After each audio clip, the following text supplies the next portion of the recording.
premier abord, le choix de la Corée du Sud peut paraître curieux. Pourtant, c'est méconnaître les potentialités immenses du développement du commerce équitable en Corée du Sud. De nombreux indicateurs, quels qu'ils soient, politiques, sociaux, culturels, environnementaux ou économiques, nous amènent à voir dans ce pays trop souvent méconnu un terreau de prédilection pour la diffusion et pour l'application de ce concept.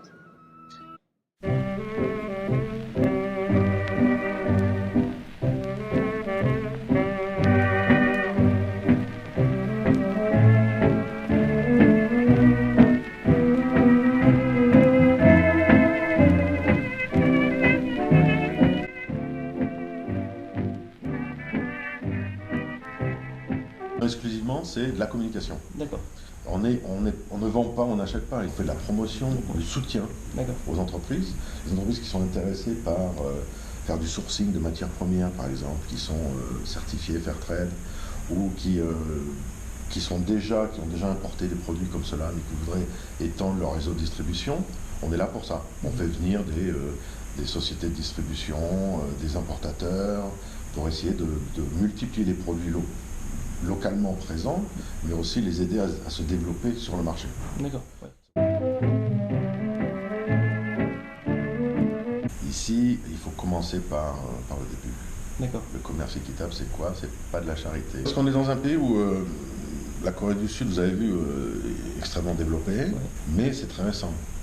Et quand on leur parle Fairtrade, commerce équitable, on leur parle des producteurs locaux, ils vont nous dire, ouais, d'accord, mais nous, quand on était jeunes, on n'avait pas à manger.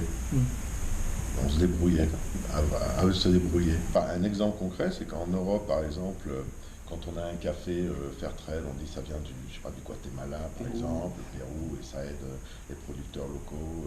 On met ça d'abord en avant. En Corée, si on fait ça, ça ne marche pas. On leur dit, ce qui est important ici, c'est que ce Fairtrade, ce logo Fairtrade, garantit aussi une qualité. Garantit aussi une traçabilité du produit. Parce qu'il y a beaucoup de scandales au niveau de l'hygiène, etc. Et pour eux, donc, c'est une marque de garantie, de qualité. Et on leur explique que c'est ça, mais c'est pas que ça. C'est aussi... Oui, complètement. Business, mais sans faire de concessions encore sur ce qu'est le commerce équitable. Avoir un langage business.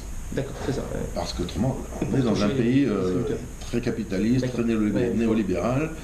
Si on l'explique, voilà, c'est bien pour alléger la souffrance de certaines populations du monde, ils s'en foutent. Pour être très direct.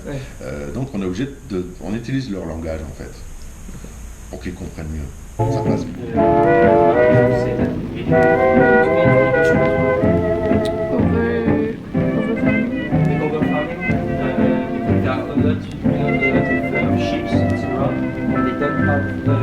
Is it a sin?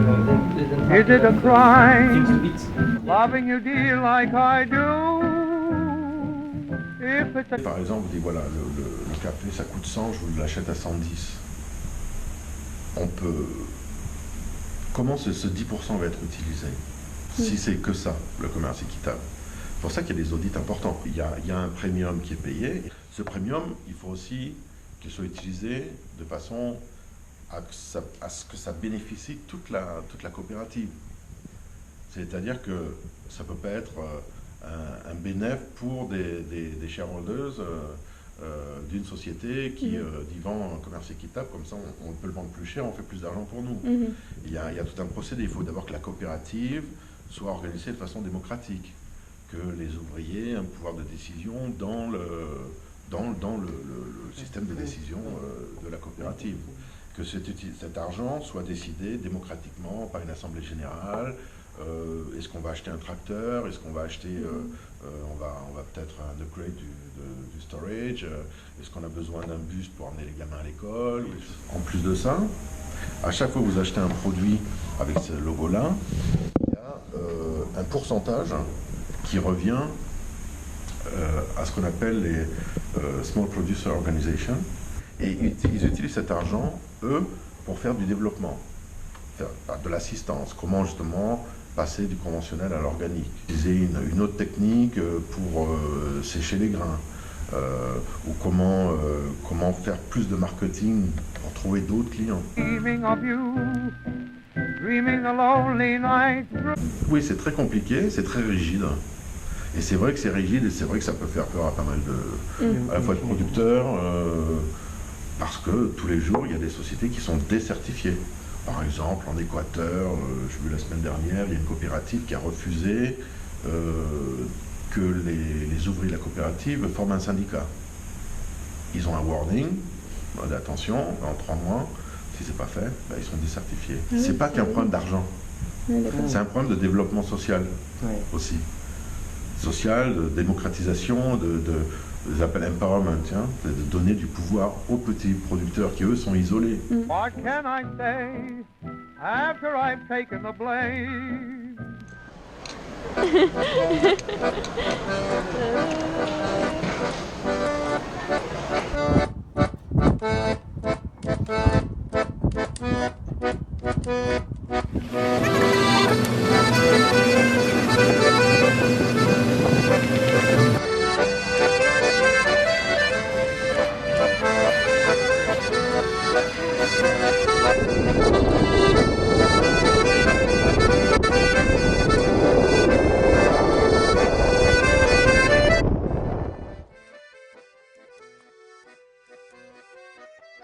Poder desarrollar programas de monitoreo.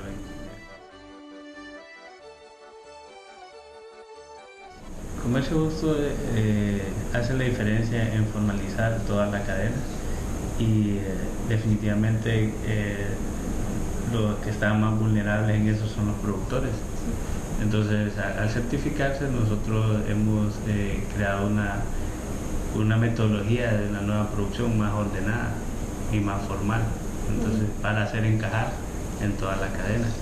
Entonces también en la parte de mercado y precios nos ofrece un estándar mínimo y ese estándar pues protege en los momentos en que el mercado cae y pues, normalmente la prima nos sirve para dar un beneficio directo al productor y también financiar los programas de monitoreo y de mejoramiento.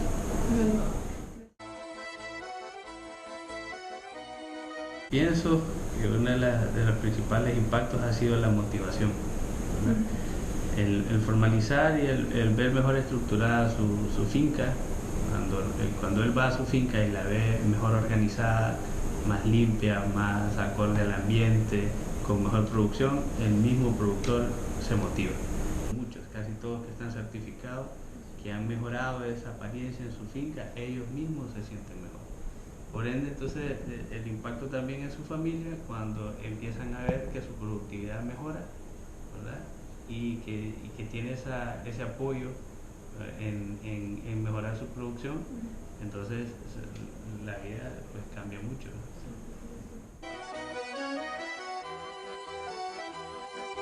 Pienso que va a mejorar a medida que podamos comunicar al consumidor la ventaja que tiene el productor y cómo las condiciones de vida han mejorado. Entonces, al mejorar esas condiciones de vida vamos a poder también en los países productores retener más la gente en el campo y hacer esto más formal, que la gente se vuelva a dedicar a la caficultura, porque uno de los principales problemas es que no existe el relevo generacional.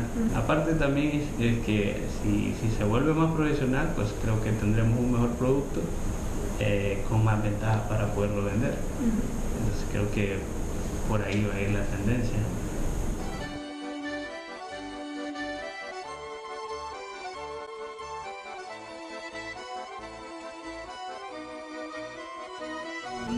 Fair Spirits brand was actually created by Alexander Koreansky, and he's a French guy. And he also worked in the spirits industry in America. And what he felt was that why does these expensive spirits have to be to a point where a lot of money is being made by the brands and spirits, but they're actually taking advantage of the farmers. So he thought there has to be a better way.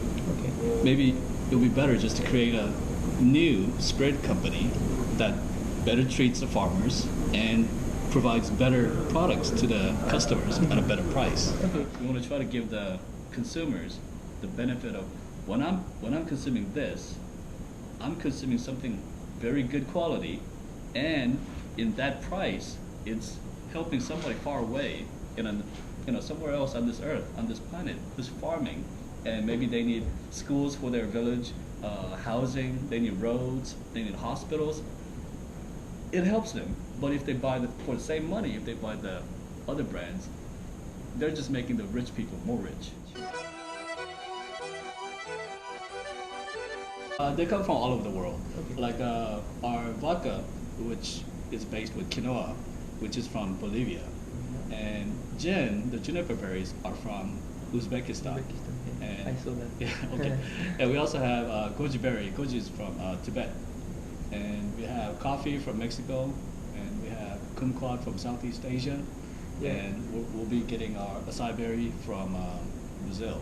Yeah. We're not trying to be millionaires from this, but we think that in the future, where everybody should be treated equal, the farmers, they need to be helped by not just us, but from the consumers, where they have to pay a little extra. Maybe sometimes it's not really extra, because Fairtrade, Fair Spirit brand, we don't do marketing. We do not spend any money on marketing. So we save on that marketing cost, where we try to provide the consumers with fair price, and then we also give fair prices to the farmers where we get our ingredients from. Okay.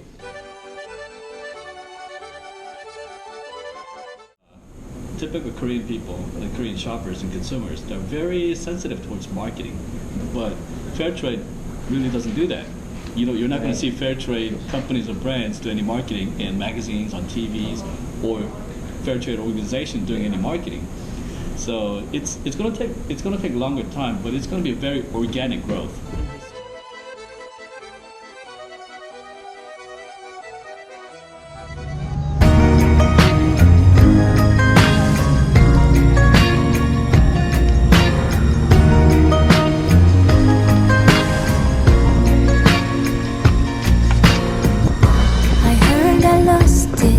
On the grapevine, I must admit I had a great time. There are words for people like me, but I don't think there's very many. I've gained the world and lost my soul. Maybe it's 'cause I'm getting old. In Korea, Fairtrade started like 10 years ago. And when it first started, not many people knew what Fairtrade was. But even now, it's not. You know, yeah. Like, Yeah. Even my mom, she was like, "What's Fairtrade?" But she reads newspapers, and she's quite, middle class, Yeah. average adult in Korea, but then even she didn't know what it was. Even though. So we want to promote Fairtrade to young people in Korea. They may not be very good consumer range because, the economic level and this and this. But I think these are the ones we really want to work with and really to promote Fairtrade. We do a lot of the storytelling marketing. We want to make consumers feel that the producer is not from very remote world, but it's just someone from the next village.